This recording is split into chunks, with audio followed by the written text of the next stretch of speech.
Hello. Hey, how's it going? Very good. Now is This the is the main part. fastest I've got anyone to join me. This is the fastest I've got anyone. Otherwise, all the That's names come in so crazy. quickly, and I'm searching for your name all over. So, how's it going? How are you doing? Doing great. I'm just gonna set the camera because Sure, sure. somehow in these lives, I don't know, I do find things with it. Hi, Hey, everyone. we are visible. Okay then. Yes, Luke. At Great. last How have we you are been, meeting Tamana? again. How's it going for you in quarantine? You can hear me, You know, right? I think it's been this entire roller coaster of having really enjoying it. Um, then there are points where all of us I think have been feeling you know emotionally um, not so good because being contained and at your own house and feeling like almost with being feeling like jail. That is something I think I've been dealing with, and I think everyone is dealing with. But keeping the present scenario in mind, there's just nothing better that anybody could do. So this is what we're supposed to do.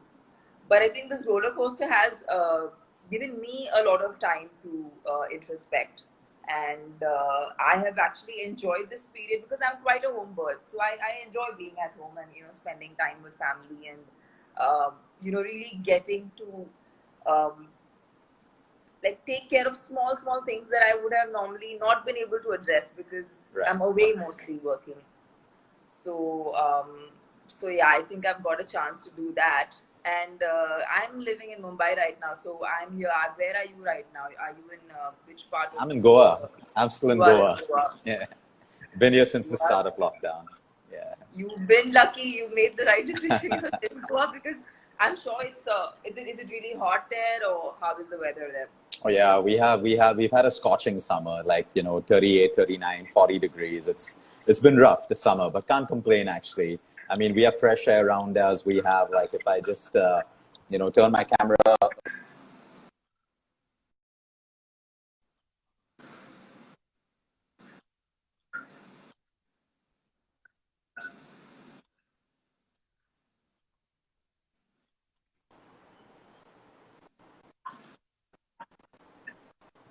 you can hear me, right, Taman? Luke, could you hear me? I could hear you. Yeah, I I could I hear you. did. I kind of lost you in the middle. Okay, Okay. yeah. Okay. So I want to ask you So something. I mean, yes, please. Sorry, I think there's a lag in our voices. There's a lag in our voices. Now, I wanted to ask you, how are you staying fit through this time? A lot of people, something funny, Anna. Before lockdown, people said, "I wish we had more time to work out. I wish we had more time to spend with our family, learn to meditate and eat well." Okay. Now, today during lockdown, Yeah. people are saying we're waiting for lockdown to get over so that we can start working out, so that we can start going out, spending time with our families and stuff. What are you doing at Yeah. home to stay fit? What are you doing currently at home? So first of all, I think this is something that I'm just saying this to everyone out there is to not feel the pressure of being productive in this lockdown. At least that's something that's actually made me a lot more productive by not stressing about it, because even in this period that we are all at home and many of us are actually working very rigorously from homes. Like I know a lot of my friends who are working a lot, maybe more Mm-hmm. than usual. Their kind of work is piled up a lot and they need to address it. Then there are people like me who I mean, I'm getting like way too much time to chill. But to be honest, I think I've been able to, one thing, not take the pressure of constantly feeling like you need to do something or you need to address it. And sometimes the pressure causes a lot more, um, True. you know, doesn't let you address what you actually need to. Like in my case, in a normal day, I could maybe work out for an hour. That would be the amount of time I would give to a workout, because that's how much I could give. But now there are times, my workout spreads over 2.5 hours, and I'm Wow. able to sustain myself as well because I have enough rest. On a normal Mm-hmm. day, it would have been impossible to have that kind of rest. Correct. So, so yeah, I am enjoying that period where I'm able to take extend my workouts. But my workouts now, I had to reinvent them. I could not. I mean, I haven't been able to. I have when I got locked down, I had no weights at home. I had no equipment at home. So so I had to just kind of go to like the good old videos on the internet and just kind of search YouTube and find videos that are exciting. Many of my trainers helped me out working out online. Okay. But as it's been getting hot, I feel like I find it better to train outside than at home, because I think training in air conditioning is probably the worst thing one can do. It's never been my. I don't even enjoy gyms that are like heavily air conditioned, because I feel like that doesn't serve any purpose. Right. So yeah, I think I've also like tried to learn new things. Like the in my building, I have an area where there's a punching bag. So I mean, even learning something like kickboxing, while just because you're left with that. So now we're kind of making use of whatever we have around. I remember one of the training sessions I was doing with my trainer, and I ended up just using like fruits at home and vegetables to kind of make weights out of it and like lift it as weight. So I think we're just making do with what we have, but it turns out great. It's not. I don't feel like I'm missing out on anything. In fact, I think I've become more creative. So no one can have an excuse that we can't work out at home because we don't have equipment or anything like that, right? There are so many different various ways. Heavy. We need to just lift ourselves. I think if yeah, we do body that, weight. It's a lot. It's Absolutely. A lot. Absolutely. And tell us something. If you have a craving for sweet foods, what are your favorite choices? How do you manage your cravings? How do you maintain your figure? How do you maintain your skin? Simple tips that you're able to do right from the comforts of your own home. So while we've been, remember, once I got on the plan, I've been off dairy, I've been off gluten. Of course, I forget that I'm off dairy and gluten when I want to treat myself. I conveniently forget that. But most of the times I am gluten. I don't eat gluten. And when I feel like eating anything sugary, I end up baking banana bread for myself. Oh, I like that. Which I like because it's natural. Because the bananas that I add to the bread is already sweet, so I don't need to add further any sugar into it.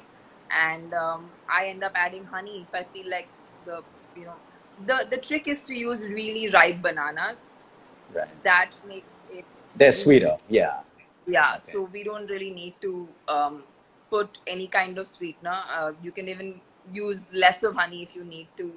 If you don't want to add honey, but I do it because I enjoy it and I like the taste of it. So yeah, that's how I kind of tackle my sweet cravings. And then and everyone's a baker in this lockdown. I think one at some point has baked, and I know a lot of my friends who keep sending me like goodies which are gluten free because they know I don't eat gluten.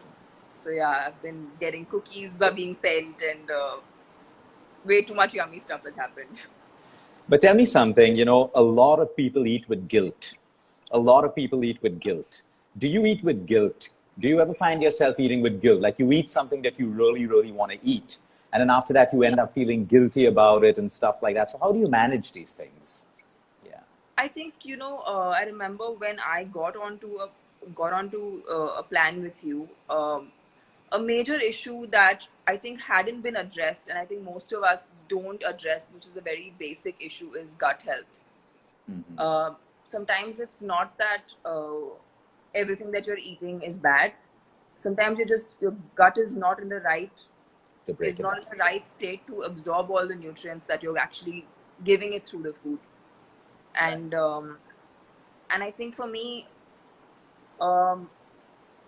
also it's also psychological to think that, to constantly feel like if you're eating something that you're not supposed to eat, it's bad for you. But I think anything in a reasonable quantity, I think has never really harmed anyone. Like I always say, like a salad will not make you thin, so a burger will not make you, like one burger will not make you fat. Absolutely right. So yeah. So I think in a balance, of course. But I feel like it's like for me, it's been, I can be super honest and say, for me during the lockdown, I was finding that difficult. The balance was what was difficult, because when you're at home, you're constantly able to access your kitchen and your fridge, Right. which is terrible because you have to always go back and you're like, what's there in the fridge? And then it all kind of goes down. But I think this period has taught me a lot more self-control than any other time of my life, because when I'm at work, there is a natural sense of discipline that comes in. But Right. being at home, it's been way more difficult to be disciplined than and my house is, we're all foodies, so it's been quite tricky to do it at home. Okay. And I wanted to ask you, Tamanna, a lot of people see this lockdown as negative, and yeah, for the right reasons. Jobs are getting cut. There's the issue of migrant workers. There's uncertainty. But at the same time, whenever there's negativity, there's always some positivity in life. There can never just be dark. There's dark and light together. Yeah. So what are 2 or 3 things that you think has really come out for you from this lockdown? Something that's really impacted you in a really positive way, in a differentiating way. What's come out from you when you look at this lockdown and you weigh the pros and cons? What is it that's impacted you in a positive manner from the lockdown that's currently happening? So for me, what's been a large part of my life is pace. I've always craved for pace. Like, I always want everything to happen really fast. I myself would be running around all the time. If I could summarize all of this and say, it's only during the lockdown have I learned how to chew my food slowly. Because all my life, I think I've just like chomped my food and swallowed it. I've never been able to pace myself. So it's only during this period where time seemed like it doesn't matter how much time you take to complete something. So I've been able to actually do things with a lot more awareness, which I think is so essential for all of us to just be like aware of things we're doing, like whether you're cleaning your cupboard or you're eating your food or you're reading something or you're talking to someone. I feel like that was something that I think I realized in this period of lockdown. And I also realized the value of how having family around can be such a huge support in these times, because whatever said and done, it's emotionally a lot to process, because you're just at home and you don't get to go down and you don't get to go out. But I still think it's the most intelligent thing that our government did, because I don't think we could have, our healthcare system couldn't have handled Absolutely. things going beyond what it already is, which is a lot anyway. And I think the timely lockdown actually has contained a lot of a lot of destruction. So I think it's in that sense it's good. And I think whatever time it takes, I think we all have to stick it out, because I can't imagine it any other way. Absolutely. Yeah.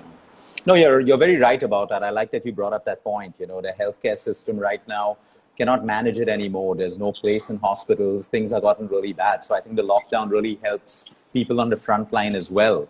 And it just prevents other people. A lot of people who are getting sick can't even get basic treatments right now. It's not because the doctors don't want to work. It's because they're so busy. So I think we can support our own states by staying at home and, observing the rules which are laid down in our best interest. So I have a question for you over here. Someone's asked, about your hair. People want to know what you do for your hair. So 2 or 3 tips how Tamanna maintains her amazing hair. For me right now, I have, if you can believe me, I have just let go. And I haven't done anything to myself except for, I think the problem, and I've seen this happen even in my account. In fact, I was about to look at some of the questions that came my way. And I've realized that everybody wants to know to get good hair, good skin. Everybody wants to know that. But the point is everyone willing to do what it takes? Luke, are you with me? I'm with you. I am. Can you? I'm with you. Yeah. I can hear you. Yeah. Right. I think the thing is, the basic, it all kind of boils down to let food be thy medicine, because I think it all starts with the nutrition. It starts with us eating right. And then thereafter, everything else which is external everything helps to some extent. but the external things can only help marginally. I don't That's think true. anything external can really be can really bring about a sustainable change. So what I noticed is when apart from the food I was eating, the addition of supplements, just using what supplements are good for you, Right. basic supplements. Because right now, if Correct. you're looking at this present situation, it's all boiled down to immunity, right?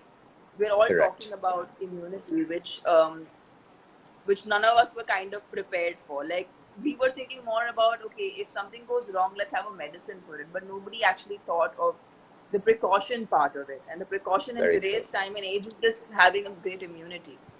Yeah.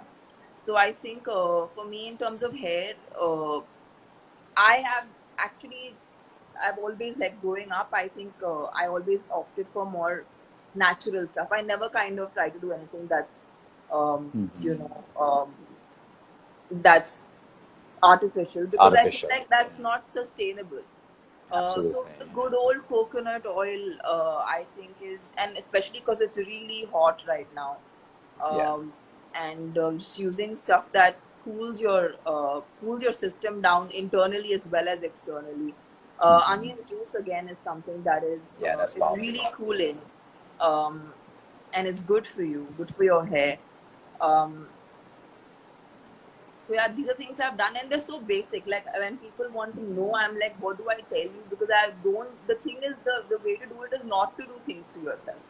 Because the more we kind of try to fiddle with stuff and try to correct it, I think it just kind of, you know, it only causes stress. I don't think it actually addresses most of the issues. I appreciate what you said. I mean, that's real honesty out there. You said you just let go. And sometimes our bodies just do the right things. Like you rightly Yeah. said, you know, everyone usually tries to give an answer of what they do and 10 different things and 15 different things. But Yeah. I really appreciate your honest answer. You let go, you eat right, you do the basics, and your body gives you what it's designed to give you, which is good hair. I think a lot of people make their lives too complicated trying to fix a small problem, but they miss the basics of what the human body requires. No, I appreciate that answer. Have you got any questions that came up from your side? I'm looking at a Yes, I couple of do questions. actually. I'm just going to A lot throw of them people at want to know you. what your next movie is going to be and all of that stuff, but I'm not going to ask you that question right now. Uh, Yeah. I'm using my mother's phone to read the questions because my phone is here. Mm.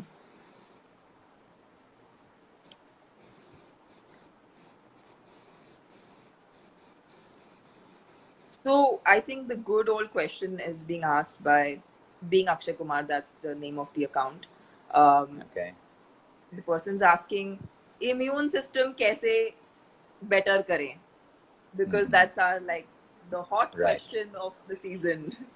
Absolutely. So I think it's really simple if people are eating their basic food. Like I said, if you're eating a basic Indian diet, okay, let's look at a basic Indian diet. There would be like khichdi, vegetable, dal, rice. That itself has turmeric, it's got different spices. That is great for immunity. Ginger, garlic, onion, turmeric, all the Indian spices. The Indian garam masala itself is an immunity booster because all of those spices have scientifically been proven to boost. Now, if you look at our local fruits right now, mangoes, great immunity booster. Coconut water, coconut, great immunity booster. Pineapples, watermelon. These are the seasonal fruits that are growing right now. And we have the Indian amla, the Indian gooseberry. That is so rich in vitamin C. It has more vitamin C sometimes than pharmaceutical vitamin C. You know, so if people just eat basic food that we've grown up eating the right way. Right now, I'm not worried about people eating outside food because there are no restaurants open. So everyone's doing home food, and that itself is good for immunity because your mums and everyone cooks food with love in India. I think that's a big differentiating factor. The amount of energy that's put into food. Then we have our green leafy vegetables. We have your rajma, your chana. You can't go wrong with this. Pure ghee is an immunity booster.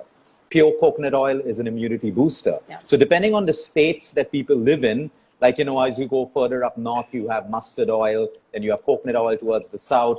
Try to use cold pressed oils because that's quality oil. Refined oil isn't good for us. We should try to use the wood pressed, the original oils. And if we can keep sugar away from our diets, minimum once in a way, we're going to have strong immune systems. But over and above food, it's also sleep, as you know. If you have sleep deprivation, your immune system is going to be right down. And if you have too much of stress as well and you're not working out, at least 30 minutes of workout a day is what the body requires to at least maintain a strong immune system. So, Tamanna, a lot of people don't have to spend money on immunity. If they do the basics every day, have a strong system already. If you're binging on alcohol, smoking too many cigarettes, not sleeping well at night, constantly stressed out, these are things that break down the immune system. So we got to keep it really simple. Right. I'm just gonna ask you some more.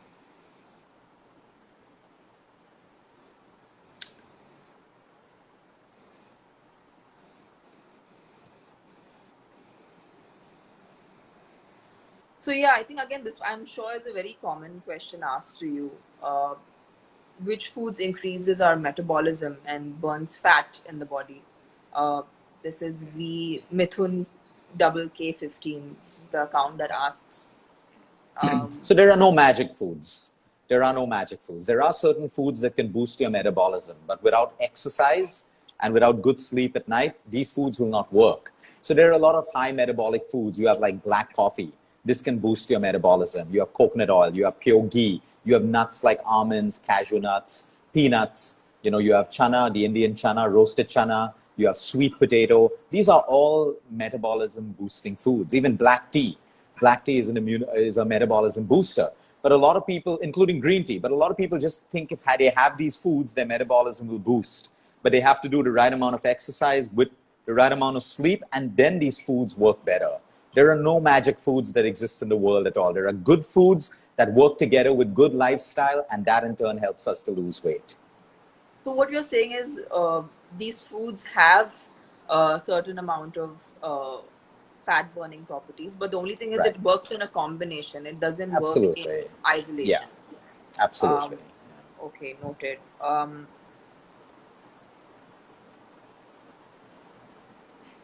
So again, a very important question, and I think I struggled with it initially during the lockdown, is how to balance sleep in this period of quarantine, because a lot of us are either sleeping very little or we are oversleeping. So I also feel like oversleeping is as bad as absolutely.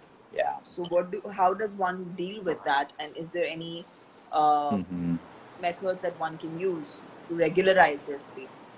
So it's simple. I always tell people, at least Monday to Friday, try to go to sleep at the same time every day, irrespective. Set your bedtime and get into bed. You want to be awake late on Saturday night to watch a movie, or Friday night, and all of that stuff. You can do that. But even if you sleep at, say, set your sleep time at 10 o'clock or 10:30 every night, you still have, if you organize your time, you are able to do everything in a day. When most people don't know how to organize their time. They have something called time wasters in their day.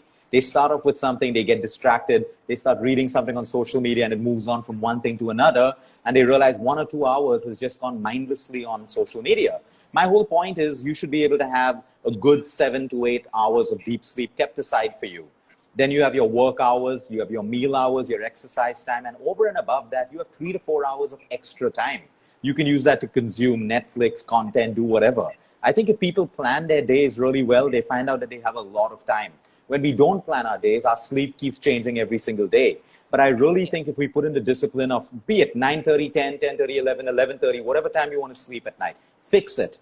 And Monday to Friday, get into bed at the same time. So your body starts working according to a rhythm and a clock. And after a while, you get so used to it that you won't compromise your sleep.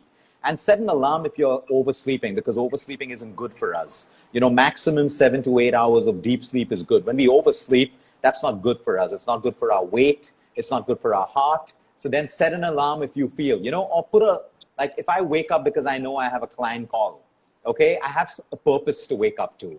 If you don't have a purpose to wake up to, it's difficult. So set a purpose, like you're going to go and make breakfast, or you're going to go and work out, you're going to do a yoga class. So when there's a purpose in the mind, automatically you want you want sleep, you want sleep longer and longer, because your subconscious mind knows you need to wake up to something. So I think these are the simplest tips: organizing your time and fixing your bedtime. That solves most people's problems. This question is not really here, but I would want to ask you, Sure. Considering it's summer and we are not actually spending that much time outside, how does one keep your system cool, and how do you deal with summer?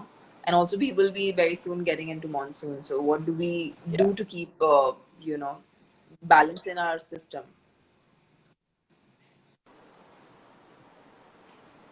Okay. Are there foods that we could eat that help?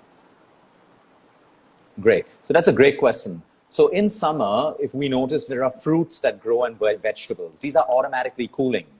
These are automatically cooling foods. So if we eat these foods right now during summer, we already keep cooling. If I start eating a lot of junk food, I'm going to create heat in my body. So I can have mangoes, every vegetable that grows locally, every fruit. There's watermelon, there's pineapple. Certain fruits don't grow in the season. We shouldn't be eating them, even though they're available, because they're not seasonal. Yeah. Every fruit decides the body temperature, according to, the weather outside. We have coconut water, which is a summer cooler. You have your normal lemon water. Just take a nimbu, make a glass of nimbu pani, put a little bit of salt in. It's a great, great drink. We got to stay away from heavy foods right now, because heavy foods create more heat, and we have lighter foods. So today I posted a lunch picture of just curd and rice. I learned this from South India. I think it's the most amazing food ever. Just curd rice with some, deep fried curry leaves on the top, and just have some protein with it. And it's a complete meal. You don't feel heavy. You feel light. And I think you got to stay hydrated. The more water you have, the better. A lot of people are very dehydrated, so their bodies heat up. So if they're able to do this, it's absolutely fine. Even the clothing that we wear, a lot of people today wear synthetic clothing. They should be wearing normal cotton clothing at home. When we go out, all the clothes we wear is very synthetic. It doesn't allow your skin to breathe. But in summer, we need pure cotton, because it allows us to set our body temperature as well. So it's the simplest things to follow the ways of nature. What nature gives you in summer is what we should be eating. As the weather changes and the monsoon starts, we'll find more difference in vegetables and fruits. That should become part of our diet, because that's helping us with more immunity, temperatures lesser. So if we follow the laws of nature, most people can let go, like you said. Just follow the laws of nature. Your body will look after you in most cases. When we do unnatural things, then we need to do so many complicated things to get our health back into order. Back. Keep it simple. Yeah. I absolutely agree. Also, why? I mean, of course, mango is the fruit of the season, and uh, it's quite unfortunate that a lot of people think that mangoes are very are bad for you, because they are high in calorie. Some even think it makes them fat, and so does, I think, banana is another infamous Yeah. fruit. But I've been on our plan so many times, and I've actually eaten this, and it's been great for me. Can you teach people, or rather give an advice as to how they should be consuming these foods, and why the myth, and can you bust it by telling us how to deal with that? Sure. So fruits never make us fat. Now, a lot of people overeat fruits, and they have something called fructose malabsorption. Now, that can actually make your diabetes worse, and it can actually make you put on fat. You see people eating a big platter of fruits. If you look at the way nature's given it to you, it's given you one mango. It's given you one apple. It's given you one. When it's given us a bigger fruit like a papaya or a watermelon, it means you share it. It's like that. So fruits cannot make you fat. When you break it down nutritionally, it's 0.001% of fat. Okay, but now if you're a diabetic and you're eating too much, obviously you have glucose intolerance, that can make you put on weight. And if we eat it the wrong way, people eat fruit at midnight. People eat fruit in the night, late night. That's a simple carb. It gives you a lot of energy. If you're not expending the energy, it gets stored as fat. So we want to eat fruits on an empty stomach earlier in the day, before sunset, finish our fruits, and enjoy the fruits that nature's given you locally. They cannot make you sick. Of course, there are good fruits and bad fruits. A lot of fruits in the market are spurious. People inject them with sugar, with color. There are carbide ripening and all of that stuff. That's why we should support our local farmers. And when we start taking from our local farmers, we get real food. When there's a middleman who comes in between, we get all of the rubbish in the market. So there is good fruit and bad fruit at the same time. But fruits cannot make you fat. Very few people in our life, we have to stop them from fruit because they have a problem with the liver. Some of them have fatty livers, or they have a gut issue where they can't absorb fructose. So that's the only thing. The law of fruits, enjoy about 2 to 3 fruits in a day, even 2 fruits a day, even 1 fruit a day is great for you. But keep it seasonal, local, best digested on an empty stomach. Also look for people like me who've been sometimes awake at night. What is So if one has to eat something, one is hungry in the middle of the night, what should you eat? Because if you don't want to eat the wrong stuff, because we all want to go out for the, maybe something sugary, maybe something salty. So that's when, all the wrong stuff happens. So what would we eat if we happen to be awake and if we are craving food? So I think one of the best things we can do, I'll give you two. It's a handful of nuts, may sound a little bit boring, or popcorn, homemade popcorn. All of us love popcorn, not the microwave popcorn. That's like poison. But you get popcorn kernels, you put in a pressure cooker, add a little bit of turmeric, salt, so you're getting salt, a little spice. That is the best midnight snack you can have. It's fiber, it's good for you, it'll fill you up, and it'll make you happy. So I think that's something great if you're watching a movie at night or a handful of nuts. But I think once a lot of people get into the system of fasting, after about 3 to 4 days, you don't feel hungry anymore in the night. Even if you want to eat, you just don't feel hungry. So it's a rhythm of the body. But if you must, I would really suggest popcorn to people. And kernels are available all over the country in the markets. Buy them, put them in a pressure cooker. You can roast them in a little bit of ghee, turmeric, salt, and it's a fantastic snack. Or we can do nuts and stuff like that. Usually we would suggest a bowl of yogurt, but I don't really like that too much because it's a cold food for the night. And a lot of people, they get a lot of mucus. Some people can have it without a problem. Some people get a lot of mucus in their chest when they have yogurt in the night rather than the day. So I think these are the best things. Do it once in a way, but usually post about 7 or 8 in the evening. The human body is not designed to break down food. We should always remember that. So we should try to finish all of our eating way before 8 o'clock, and then we should be, able to manage all of this. Or it could be popcorn, nuts, and once in a way, it's okay. Have a bag of chips, have a bowl of ice cream. If you're disciplined throughout the week, nothing's going to go wrong. Absolutely nothing's going to go wrong. If you do it every day, we're going to have a problem. That is fair. And these were like mostly the questions that were being asked, and these were also some of the questions of what was on my mind. Another thing that I think commonly that's asked to me when in any kind of an interview or people who I generally talk to, they always mention intermittent fasting, because that's something that I think everyone is kind of hearing so much about, that they all now want to know what it does and whether it's for them or not. How can someone judge whether intermittent fasting is for them or not? Right. Yeah, I think we have time for this last question. I think intermittent fasting is beautiful if it's done the right way. There are too many people doing it the wrong way. So when it's done the right way, like you don't push yourself, you don't put yourself into a box of 16 hours, 17, 18. You wake up in the morning, you're not hungry. Anywhere between 12 to 14 to 15 is good for you. You can do 16 if you want, but a lot of people push themselves. A lot of people drink coffee and tea during their fast. They're not fasting. The idea of fasting is just water. So I always tell people, if you want to drink coffee and tea, just don't fast. Break your fast and do it. Because a lot of people are highly acidic. They have tea and coffee in a fasted state where there's no food in the stomach. And that's a big problem. Even Ayurveda talks about not having caffeine or stimulants on an empty stomach. So if people want to fast, the benefits are therapeutic, from immunity to fat loss to better skin to better hair, because you're giving your body a break from eating all the time. So I think the circadian rhythm fast is by far the most powerful. It's traditional to our country. In India, at one point, we finished our meals by sunset. And after sunset, we didn't need to sunrise. That was a beautiful 12 hours, and that is so powerful. I wish we had more time to talk about that, but a couple of days ago, Tamanna, I did a video on our Instagram handle about a new way of living, which teaches people to live the circadian way, which has fasting and everything.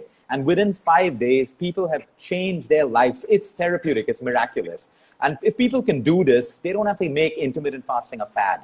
Like one day I fast 12 hours, the next day I do 18 hours because I'm just not hungry. Every day is going to be different.